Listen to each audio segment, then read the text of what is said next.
Hello दोस्तों, आज हम आपको सासाराम के हसन शाह सूरी के मकबरे पर लाए हैं। यह मकबरा आर्कियोलॉजिकल डिपार्टमेंट द्वारा सुरक्षित है।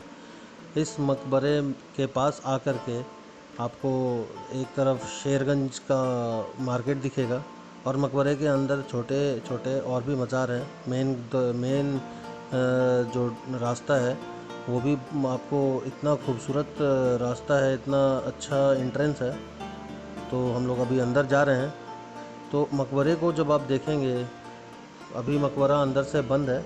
ये इंडो इस्लामिक सभ्यता का एक अच्छा उदाहरण आपको लगेगा। लाल बलुआ पत्थर से बना हुआ यह मकबरा एक वर्गाकार पत्थर के केंद्र में खड़ा है। देखिए, अभी आपको हसन शाह सूरी के मज़ार का दर्शन भी हम आपको करवाएंगे।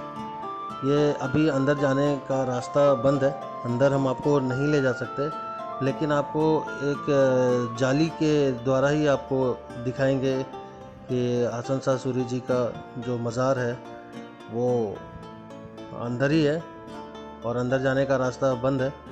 और आप देखेंगे चारों तरफ बड़े बड़े मोटे मोटे पिलर हैं, खड़े हैं। इस पिलर पर ही ये पूरा मकबरा बनाया गया है। और अंदर इसके कंपाउंड में ही मस्जिद है, एक बहुत खूबसूरत मस्जिद है। लोग यहाँ पर आकर के नमाज भी पढ़ते हैं। और चारों तरफ बहुत बड़ा विशालकाय मैदान है। इस मैदान में लोग पहले खेला करते थे, क्योंकि अब ये सरकार के अधीन है, तो अब यहाँ पर ये सब खेल कूद का रोक लग गया है, क्योंकि ये आर्कियोलॉजिकल डिपार्टमेंट के अंडर आता है।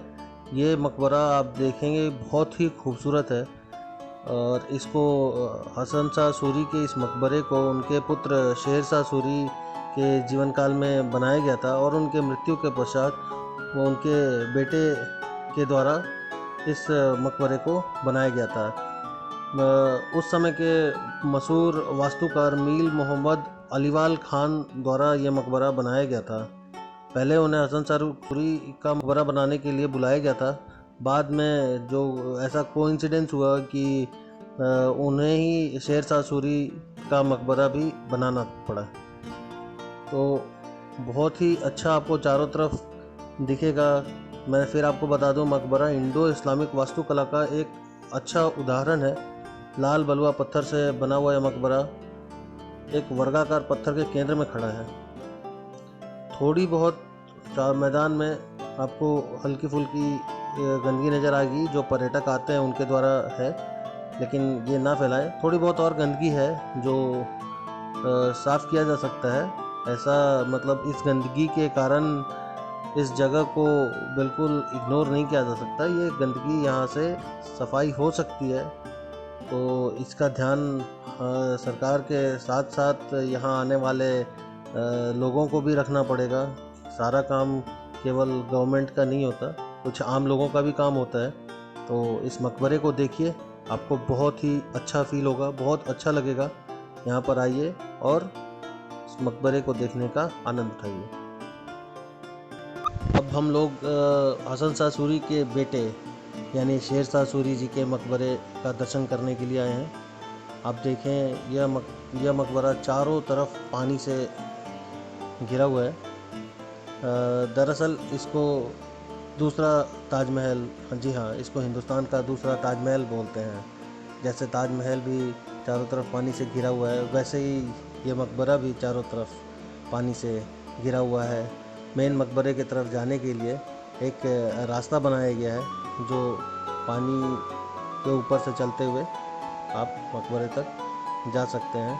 इसका जो मेन द्वार है वो भी बहुत ही खूबसूरत है। आप देखिए कितना विशालकाय, कितना अच्छा गुंबदाकार बनाया हुआ है। तो अभी हम आपको अंदर लेकर के चलेंगे। दोस्तों, ये मकबरा भी आर्कियोलॉजिकल डिपार्टमेंट के अधीन है। देखिए चारों तरफ पानी है, पानी की साफ़ सफाई का ध्यान भी ये लोग रखते हैं। चलिए दोस्तों, अब हम लोग अंदर चलते हैं। यह मकबरा एक्चुअली भारत इस्लामी वास्तुकला का उदाहरण है। देखेंगे ये इसको भी उस समय के वास्तुकार, जैसा मैंने आपको बताया था, मीर मोहम्मद अलीवाल खान ही डिज़ाइन किए थे। यह 1540 से 1545 के बीच बनाया गया था। तो यह एक कृत्रिम झील के बीच में खड़ा है और लगभग वर्गाकार है, और मुख्य मकबरा अष्टकोणीय योजना पर बनाया गया है, जिसके ऊपर एक गुंबद भी है। मकबरा शेर शाह के जीवन काल के साथ साथ उनके बेटे इस्लाम शाह के शासनकाल के दौरान बनाया गया था। शेर शाह की मृत्यु के 3 महीने बाद, मतलब 16 अगस्त 1945 को इसका निर्माण पूरा हुआ था। यह लाल बलुआ पत्थर से बना हुआ मकबरा है और इसकी ऊंचाई करीब 122 फीट है। तो आप देखिए, ये बहुत ही खूबसूरत है। अफ़गान वास्तुकला का एक श्रेष्ठ उदाहरण है। और आपको देखेंगे कि शेर शाह सूरी के मज़ार को भी आप देख सकते हैं। शेर शाह सूरी के मज़ार के आसपास और भी बहुत सारे मज़ार हैं और भी बहुत सारी कब्रें हैं जो उनके रिलेटिव्स की हैं। और यहाँ पर आना, बहुत लोग यहाँ पर आते हैं, दर्शन करने आते हैं, चाहे वो हिंदू हो चाहे वो मुस्लिम हो। एक्चुअली सासाराम शहर के लोगों का ये पहचान है। शेर शाह सूरी का मकबरा उन लोगों की पहचान है। शेर शाह सूरी पहले बाबर के सेना में एक सेना नायक ही थे। उनके अच्छे काम को देखते हुए, उनके बहादुरी को देखते हुए उन्हें सेनापति बनाया गया था। और बाद में उस समय ऐसा कुछ घटना घटित हुआ कि उन्होंने हुमायूं को हराया। हुमायूं को उन्होंने हराया और भारत पर शासन किया। तो आप देख सकते हैं, अभी हम लोग झील के किनारे किनारे घूम रहे हैं।